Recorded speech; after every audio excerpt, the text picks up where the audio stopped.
Salve amici, oggi vedremo come preparare i panzotti o come sono chiamati qui nel Tigullio pansouti.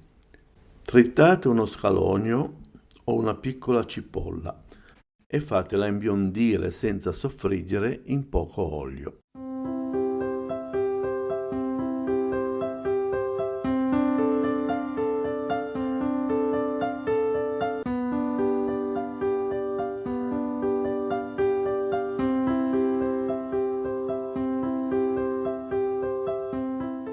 Qui utilizzo del prebugiun e della boragine, che avevo imbianchito e surgelato.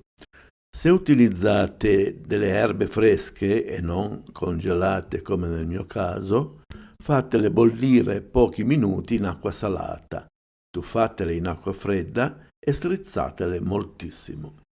Unite le verdure alla cipolla e ripassatele per circa un minuto in modo che asciughino bene. Spegnete il fuoco. Tritate finemente aglio e maggiorana e aggiungetelo alle erbe.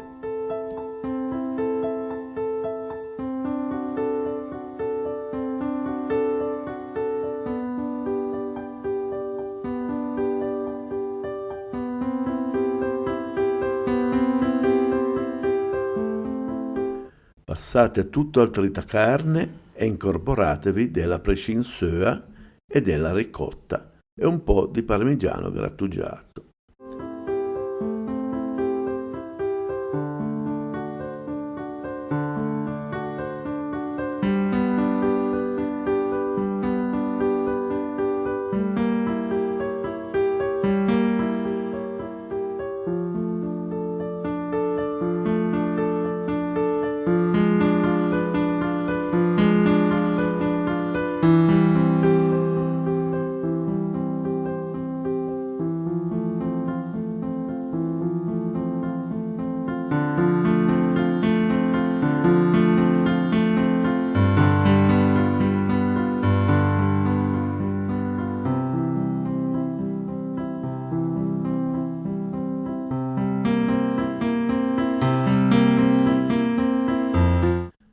Mettete il sale e pochissimo pepe.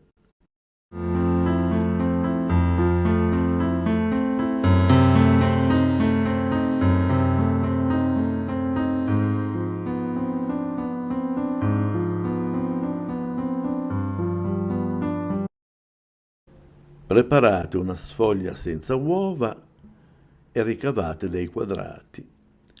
La grandezza secondo il vostro gusto.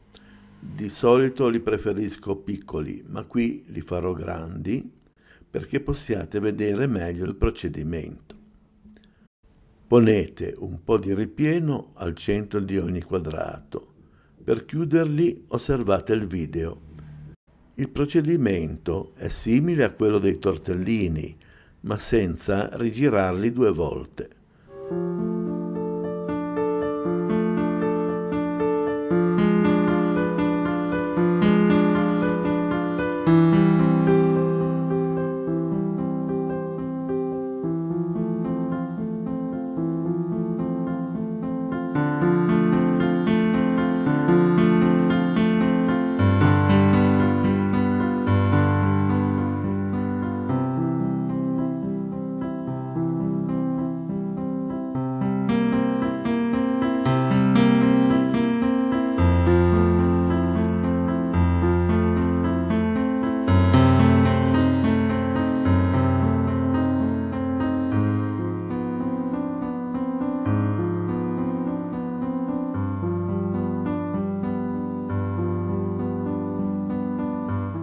Se non li consumate subito, potete congelarli.